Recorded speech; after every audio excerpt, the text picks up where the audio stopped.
இதை சதா விசாரம் செய்து கொண்டிருங்கள். எப்படி? இருக்கும் பொழுதும் படுக்கும் பொழுதும் இந்த விசாரம் முகத்தில் இருக்க வேண்டும். இந்த விசாரம் முகத்தில் இருந்தால் தெரிய வேண்டியதை தெரிந்து கொள்ளலாம். இருக்கும்போது மூச்சுட்டு இருக்கும்போது, படுக்கும்போது தூங்குற போது கூட நம்முடைய நிலை என்ன, நம்மளுடைய கடவுளுடைய நிலை என்னன்னு விசாரிச்சுக்கிட்டே இருக்கணும், யோசனை பண்ணிக்கிட்டே இருக்கணும். நம்ம யாருக்கு கடன் கொடுத்துருக்கிறோம், இல்லை யாருக்கு கடன் பட்டிருக்கிறோம், அதை எப்படி அடைக்கிறது, இல்லை இன்னைக்கு என்ன வேலை பண்றது, எப்படி பண்றது, இந்த விசாரம் தான். அப்ப அந்த இறை சிந்தனையோட 24 மணி நேரம் இருக்கிறதுக்கு பண்ணுங்க. இது அடுத்தது. என்ன வேலை பண்ணாலும் இறை சிந்தனையோட பண்ணுங்க. நான் என்னுடைய வாய் மகாமந்திரத்தை முணுமுணுத்துக்கிட்டே இருக்கும். நான் என்ன வேலை பேசினாலும் இப்ப எனக்கு உள்ளுக்குள்ள அது ஓடிக்கிட்டே தான் இருக்கு. அது ஓடிக்கிட்டே இருக்கு. நான் பழக்கம் படுத்திட்டு இருக்கேன். அது வந்துடாது. பழக்கம் பண்ணணும், பழகிக்கிட்டே இருக்கணும். அப்ப அது மாதிரி நம்ம பழகிக்கிட்டே இருந்தோம் அப்படின்னா நமக்கு ஏதாவது டைவர்ஷன் வந்தா கூட நம்ம டைவர்ட் ஆக மாட்டோம். அது கட் பண்ணும் நம்மள. டேய் அப்படின்னு கட் பண்ணும். ஸோ இது அடுத்தது. அதுக்கப்புறமா நம்மளுடைய ஆகார பக்குவம். நீங்க அருட்பாலாம் தொடுறதுக்கு முன்னாடி இதெல்லாம் தான் நமக்கு முக்கியம். அப்புறமாவும் அருட்பா தொட்டுக்கலாம். ஆகாரம். ஏன்னா நம்ம சாவறதுக்கு 90% காரணம் ஆகாரம். இந்த தேகம் நஷ்டம் அடைகிறதுக்கு 4 காரணம் சொல்றாரு. ஆகாரம், மைதுனம், உறக்கம். ஆகாரம், உறக்கம், மைதுனம், பயம். இது 4 காரணம் சொல்றாரு. மைதுனம்னா செக்ஸ், உறக்கம்னா தூக்கம், ஆகாரம் சாப்பிட்றது. ஆகாரம் 9 பங்கு. ஆகாரம் 90% ஆகாரம். அதனால ஆகாரத்தில் தான் நான் அடுத்தது கை வைப்பேன். அதுக்கு அடுத்தது உறக்கம். மைதுனம்ங்கிறது செக்ஸுங்கிறது பிறந்ததுலேருந்து இல்லை, அது ஒரு பீரியட்ல தான் இருக்க போகுது. அதனால அது பெரிய விஷயம் இல்லை. அந்த பீரியட்லயும் வள்ளல் பெருமான் எந்த மாதிரி இருக்கணும்னு ரொம்ப தெளிவாக கொடுக்குறார். உறக்கம் பகல்ல எக்காரணத்தை கொண்டும் தூங்கக்கூடாதுங்க. அப்ப நான் நடைமுறை சன்மார சங்கம், எப்பா நீ ஒருத்தன் ராத்திரி 1:30 மணிக்கு தான் அவன் ஷட் டவுன் பண்றான் சிஸ்டம். அவன் காலையில 4:30 மணிக்கு நான் எப்படியா எழுந்துக்கிறதுன்னு நான் சொல்லுவேன். அப்ப அந்த மாதிரி பண்ணாத. 5 மணி நேரம் டைம் வச்சுக்கோ. நீ எப்போ தூங்குறியோ 5 hours தூங்கு. 4 hours தான் ஐயா கொடுக்குறாரு. நான் இப்போ உலகியல் இருக்கிறதுனால ஒரு மணி நேரம் கிரேஸ் டைம். 5 மணி நேரம் தூங்கு. 1:30 மணிக்கு படுக்கிறியா, 5 மணி நேரம் தூங்கு. 6:30 மணிக்கு எழுந்திரிச்சு. 2 மணிக்கு ராத்திரி படுக்கிறியா, 7 மணிக்கு எழுந்திரிச்சு. 10 மணிக்கு படுக்கிறியா, 5 மணிக்கு எழுந்திரிச்சு. 5 hours ஸ்லீப். அதை நீ ரெகுலரைஸ் பண்ணு. எத்தனை மணிக்கு தூங்குறத பற்றி எனக்கு கவலை இல்லை. ஸ்லீப்பிங் ஹவர்ஸ் 5 hours, அவ்வளோதான். ஸோ அந்த மாதிரி நம்ம ரெகுலேட் பண்ணிக்கணும். நம்ம உடம்பு நம்ம சொல்கிறத கேட்கணும். அது சொல்கிறத நம்ம கேட்டுட்டு இருக்கிறோம். நம்ம சொல்கிறத உடம்பு கேட்கணும்.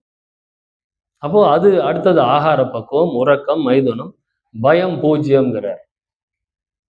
சத்தியமாக நான்லாம் ரொம்ப பயந்தாங்கொழி.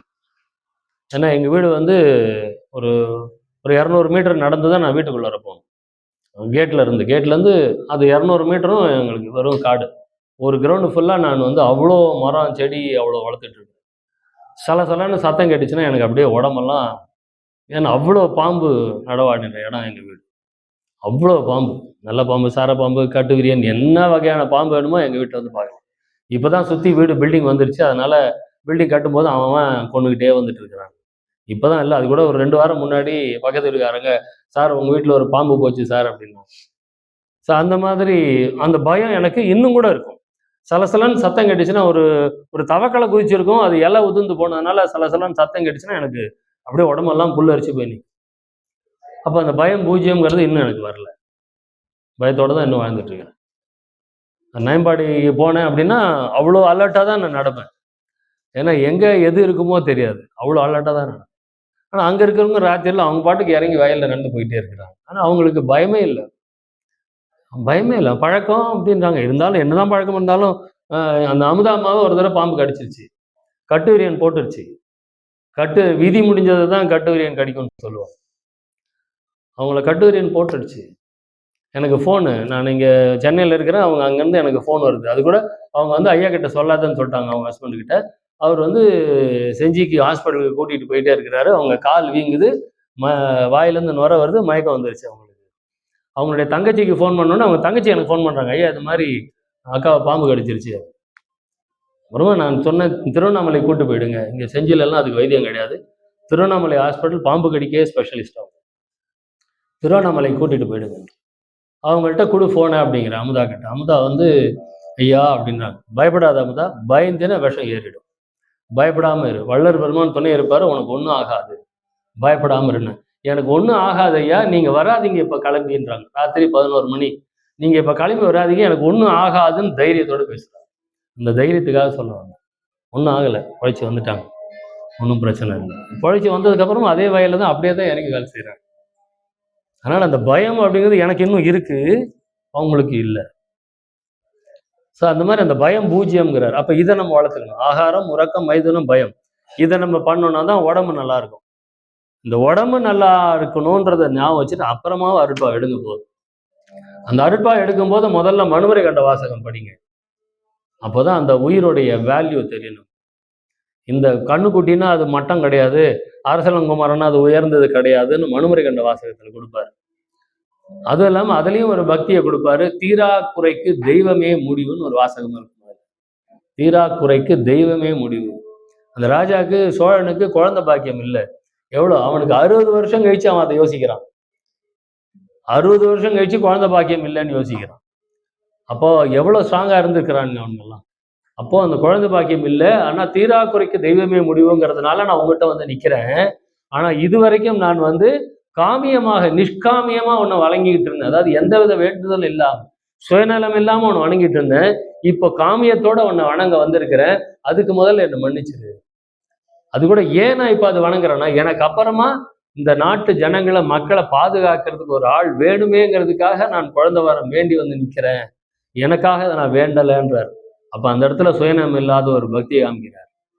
தீராக்குறைக்கு தெய்வம் தான் முடிவுங்கிறதையும் அங்கேயே கொடுக்குறாரு. அப்புறம் கண்ணுக்குட்டி உயிர் ஒன்றும் மட்டம் கிடையாது, உயிர் ஒன்றும் வசதி கிடையாதுன்னு உயிருக்கு உயிர் வந்து கொடுக்குறாரு. ஸோ இதெல்லாம் வந்து மனுமுறை கண்ட வாசகத்தை படித்தா, அதை படிக்கும்போது என்னால் இது வரைக்கும் நான் அழாமல் படித்ததே கிடையாது. அதை பற்றி பேசும்போதே நான் அழுது கிடந்தேன். அதுக்கு அடுத்த நூல் ஜீவகாருண்ய நூல். அதை ஜீவகாருண்ய ஒழுக்க நூலை கொடுக்கணும் மக்களுக்கு படிக்கிறதுக்கு. யாராவது சங்கத்துக்கு வராங்கன்னா இதுதான் அவங்களுடைய படிநிலை. அப்போதான் அவங்க எலிஜிபிள் டு என்டர் த சங்கமே.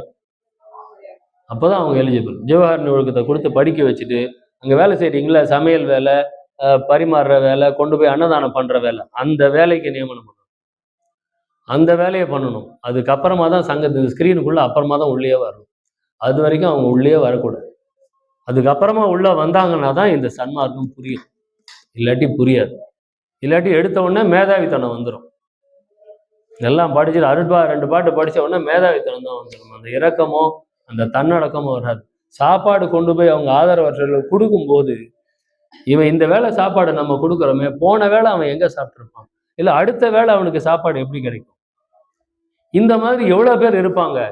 இந்த எண்ணத்தோடு கொடுக்கணும். நம்ம சாப்பாடு கொடுக்கும்போது ஒரு தெனாவிட்டு நம்ம வந்து சாப்பாடு கொடுக்குறோன்ற ஒரு மமதையில் கொடுத்துட்டு வந்தோம்னா அது அர்த்தமே இல்லை. அப்போ அந்த எண்ணத்தை உருவாக்குறதுக்கு தான் அவர் அன்னதானம் பண்ண சொல்றாரு. அந்த எண்ணம் உருவானும். இப்போ சாப்பாடு கொடுத்துட்டோம், நம்ம மதியானம் மட்டும்தான் கொடுக்குறோம். ராத்திரி அவன் என்ன பண்ணுவான், காலையில் என்ன பண்ணுவான், இதை யோசிக்கிறோமா? சரி, சாப்பாடு கொடுக்குறோமே, மற்றதுக்கெல்லாம் அவன் என்ன பண்ணுவான்? அவனுக்கு துணிமணி வேணும், அவனுக்கு ஒரு டீ குடிக்கிறதுக்கு, இல்லை டீலாம் நம்ம வாங்கிக்குவோம். அவன் டீ குடிக்கிறதுக்கு அவன் காசு கேட்பான்யா. எப்போ சாப்பாடு போடுறதுக்கு நிறைய பேர் வராங்க, டீக்கு ஒரு 10 ரூபா கொடுங்கன்னு சொன்னா, இல்லை நான் சாப்பாடு தான் போடுவேன்னா அது நியாயமா? அங்கேயும் இரக்கம் இல்லாமல் போகுது. அப்போ அவனுக்கு மற்ற தேவைகள் என்ன தேவை, அதையும் நம்ம பூர்த்தி பண்ணுறதுக்கு அப்போதான் ஜீவகாருண்யம் பூரணமாயிட்டே வரும். என்னால் சாப்பாடு மட்டும் தான் போட முடியும்னா இல்லை. ஒரு மாதம் சாப்பாடு போடுங்க, ஒரு மாதம் மற்ற தேவைகளை பூர்த்தி பண்ணுங்க. ஒரு ப்ரஷ் வாங்கி கொடுங்க, ஒரு டம்ளர் வாங்கி கொடுங்க, ஒரு தனி பாட்டில் வாங்கி கொடுங்க, ஒரு போர்வை வாங்கி கொடுங்க, அவங்க கட்டிக்கிறது லுங்கி வாங்கி கொடுங்க, அவங்க போட்டுக்கிறதுக்கு ஒரு ட்ரெஸ் வாங்கி கொடுங்க. இந்த மாதிரி மாற்றி மாற்றி எது வேணாலும் செய்யணும். அப்போ அது அவனுடைய தேவைகளை நம்ம சிந்திச்சு பார்க்குறோம் இல்லையா, அதுதான் ஜீவகாருண்யம். அப்போ அந்த வேலைக்கு தான்